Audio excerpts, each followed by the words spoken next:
Dijital platformlar mahrem hayatı tehdit ediyor. Zaten öncelikleri şu, manevi yaşamı hedef olarak gösteriyorlar. Sosyal hayatın nasıl Rabbi Allah'sa sosyal medyanın da Rabbi Allah'tır. Sizin kullanmış olduğunuz teknoloji, kullanmış olduğunuz alet edevat sizin değerlerinizle ilintili değildir. Bizim burada yapmamız gereken husus nedir? Veya anne babalara düşen görev nedir? Vücudun mahrem noktalarını anlatırken genç kardeşlerimize mahremiyet hususu üzerinden gidiyoruz. Ve çocuklarını takdir edersiniz, ilk eğitim aldıkları nokta anne babalarıdır. Ve mahremiyet noktasında anne babadan alacakları direktif, eğitim onların ilerleyen zamanda nasıl davranmaları gerektiğini ve kendilerini nasıl korumaları gerektiği için de önemli bir rehber olacaktır. Dijital platformlar mahrem hayatı tehdit ediyor. Zaten öncelikleri şu, manevi yaşamı hedef olarak gösteriyorlar. Manevi yaşamın hedef olarak gösterildiği yerde ne kadın, ne erkek, ne çocuk, ne de başka bir bireyin özel hayatı kalmıyor. Burada mahrem hayata tehdit oluşturuyorsa bizim yapmamız gereken öncelikli olay tıpkı geçmişte olduğu gibi çocuklarımıza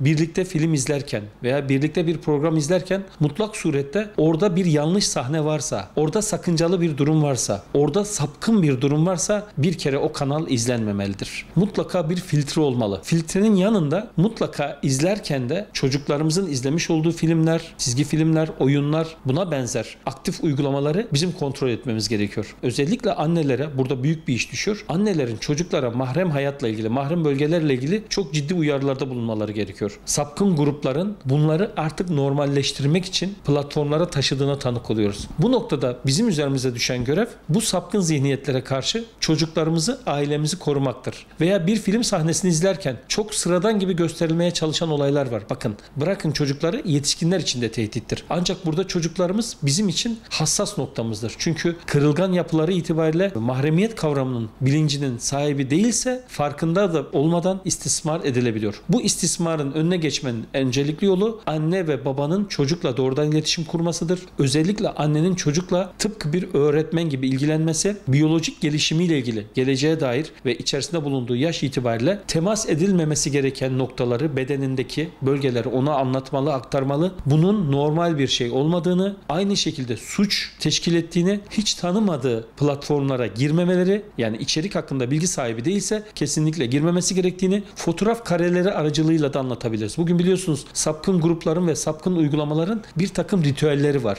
O ritüellere dair fotoğrafları dahi göstermemiz çocukların uzak durmasına katkı sağlayacaktır diye düşünüyorum. Bakın her geçen gün çok affedersiniz ama cinsel istismara maruz kalan genç çocukları, kardeşlerimizi haberlerde izliyoruz. Özellikle dijital ortamlarda kendileri sakınması gerektiğini ve artık bu tür davranışların normal olmadığını tekrar anlatmamız gerekiyor. Bu konuda gerçekten anne babalara ve özellikle aile içerisinde anneye ciddi bir görev düşüyor ve annelerimizin bu noktada gerekli inisiyatif alacağına inanıyorum. Mahremiyet konusu çocuklara kazandırılması gereken önemli bir konudur ve mahremiyet özellikle anne babanın okulda önce kendi evinde halletmesi gereken bir konudur. Sosyal hayattaki mahremiyetin aynısını sosyal medyada da aynı zamanda geçerli olduğunu çocuklarımıza anlatmamız gerekiyor. Sosyal hayatta nasıl ki insanların müstehcen haline bakmanın caiz olmadığı veya işte uygun olmadığı, doğru olmadığı anlayışımız nasıl varsa çocuklarımıza aynı şekilde sosyal medyada da aynı sınırların geçerli olduğunu anlatmamız gerekiyor. Sosyal hayatta nasıl insanlar birbirinin